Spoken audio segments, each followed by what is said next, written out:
Okay, so hello to all audience of Métal Zone Radio Show. We are at the MOTOCULTOR Festival. This is the first day in CARHAIX, France, and we've got the huge pleasure to be with two members from the band Royal Republic. Thanks a lot for taking time to answer some questions. Can you first introduce to our audience? Well, hello, I'm Jonas. My name is Adam. I'm singing, playing the guitar, putting out the vibe.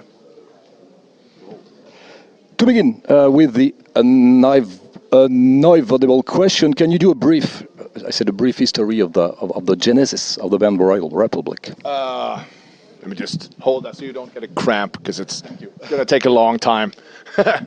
We released the first album, We Are the Royal, in 2010. We started touring immediately across Europe. We have since released 3 more studio albums plus an EP, plus actually the live EP, and recorded at Olympia in Paris in January. And the 6 songs from a Pandemic on the Hits and Pieces EP as well. And now we're here. It's summer again, and travel is never ending, it seems. Weather is nice, food is good, sex life is interesting. And we're still smashing. Perfect. I like it. All 4 of you studied at the Malmo Academy of Music. That's where you met, I think. How important was this experience to you? Like being at the academy wasn't really.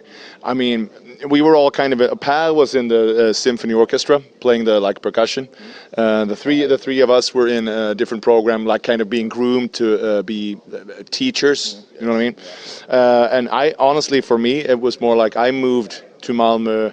And I got into the school thinking I'm just going to meet like-minded people, other musicians, kind of. I had little to no clue that I was like being groomed to be a teacher.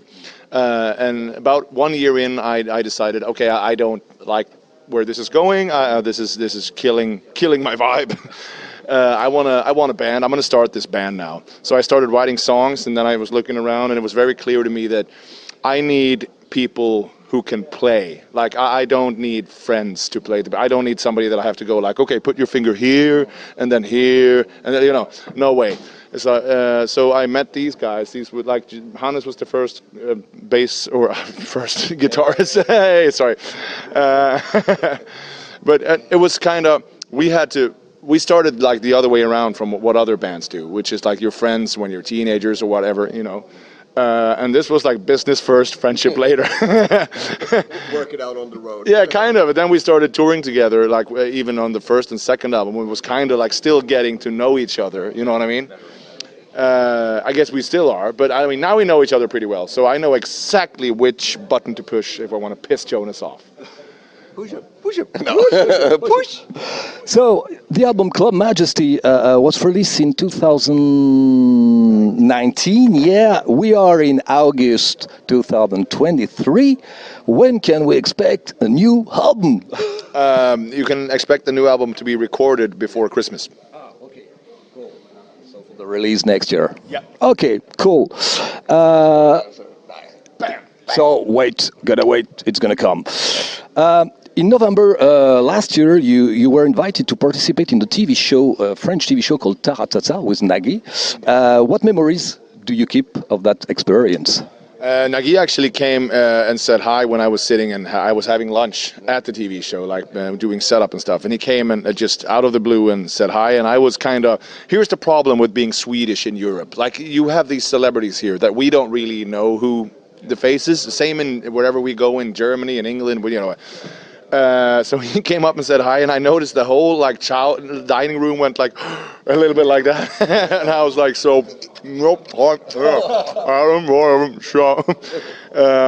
but he seemed like a genuinely nice guy. It was very relaxed right away, and we had just a really good day. Really professional people.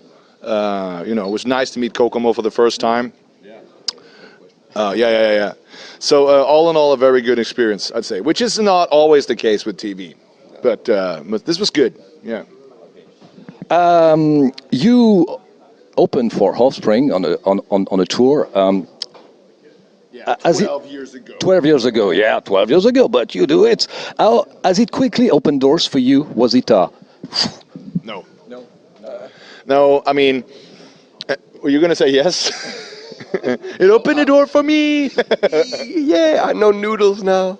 No, I have no idea if it opened doors because we were so busy that year, and everything was like our calendar was like fully booked with shows. So. I mean, you could say it opened. I mean, I'm not saying that it didn't open like doors, but it didn't go like. Okay, Olympia, here we come. It was more like it was still a grind. Like we played, 200 people and 300 people and 400 people, and we like kept coming back and building and building and building. But it was definitely a really, really cool experience opening for The Offspring. And one thing's for sure, it didn't close any doors, so that's good. get more and more visibility of the band, I suppose. Okay. Looking back at your childhood, in which musical environment did you grow up at home? I think we kind of grew up in the same environment. Like my father was in. Grew up with my parents as well. Yes.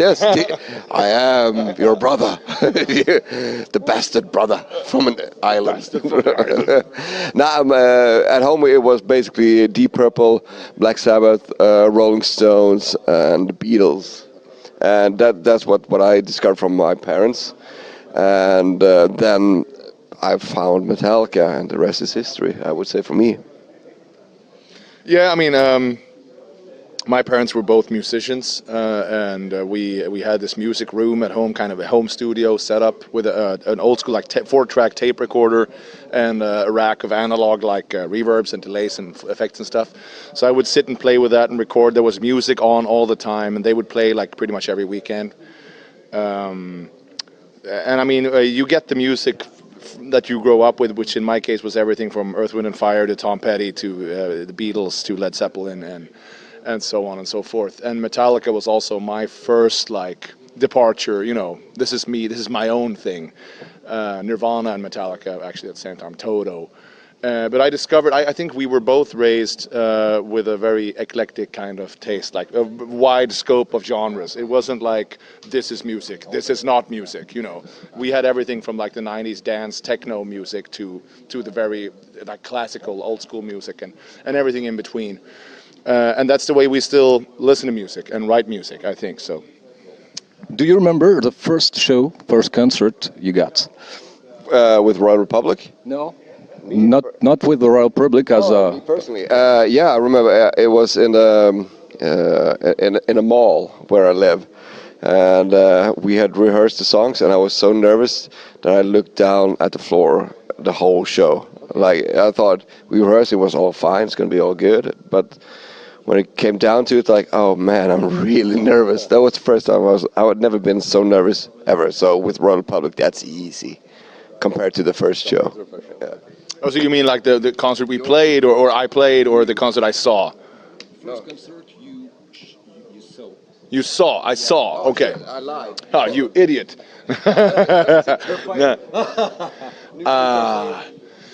I mean, it's tough. There were a couple of years there, like my parents would take us to concerts when we were too young to kind of remember. I know that we went to see Paul McCartney and Wings in 1993. I think we went to see Santana in like Copenhagen in 2000, in 1989 or 90 or something.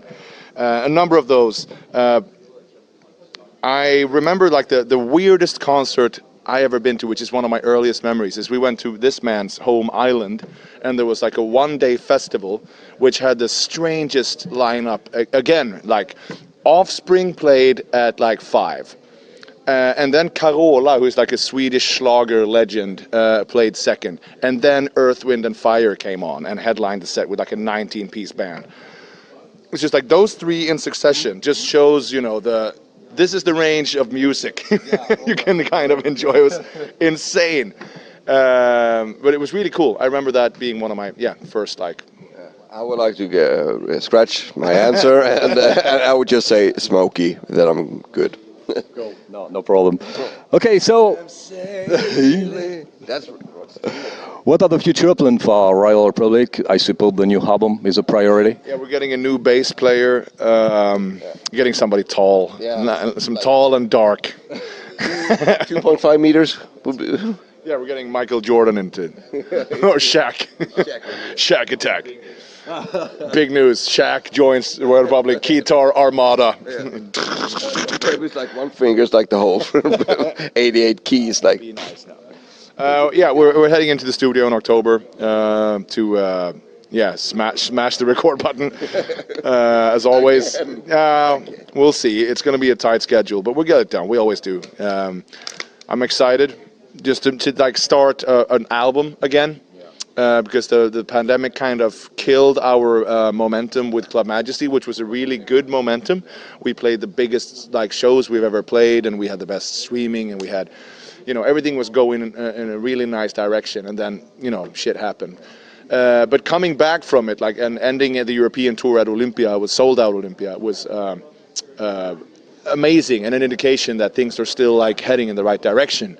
So we feel like the next logical thing to do is like we want to make an album again and have a body of work. I guess we're old school, or we're not modern, or whatever. I don't know. I don't know if the album is happening like these days, but I like it. It's cool. Yeah. So that's going to be cool. It's going to drop sometime next year. I can't really say anything else because I don't know anything else. But we're going to do our best. So be patient. It's going to come. Okay, to conclude, did you have something to add for your French fans? We're in France, of course. Something to add and some words for your French fans? Not really, but thank you. Thank you. We like you more than our British fans. It's on. And so keep it that way. Stay cool, and let's rock out next year. Cheers. Thank you so much. That's me. Okay. A few words. That's cool. Okay, that was Royal Republic at the MOTOCULTOR Festival. Support the band. Go to see the social networks. Buy, of course, the album, the merchandising, everything's important for them now. And wish you a lot of good things for the band, of course, for your future, for you, for your family, etc. Thank you very much. Bye.